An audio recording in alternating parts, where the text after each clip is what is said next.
नुआकिरी तैयारी होइथिबा परजंग विधानसभा जनसाधारण आशीर्वाद रु मते विधायक रूपे पठेले मु समस्त को आपण माध्यम रे धन्यवाद देवी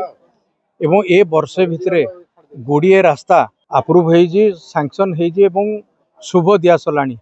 या पूर्व 3टी सीएमआरएल रे मुख्यमंत्री ग्राम संयोगकरण योजना रे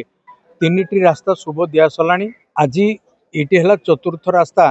जोड़ा कि प्रशस्तीकरण ये गोटे प्रधानमंत्री ग्राम सड़क योजना रे अंतर्भुक्त होता विगत दिन में वाजपेयी अमल रे एनएच ठारू जयपुरा काटिनी पर्यंत रास्ता एवं एटा को ये रास्ता टिके शोचनीय अवस्था को जाइथिला या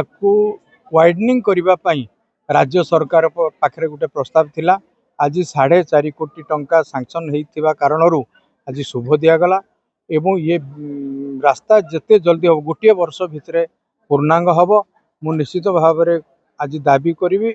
जे ए गाँ ए अंचलर विकास पई ये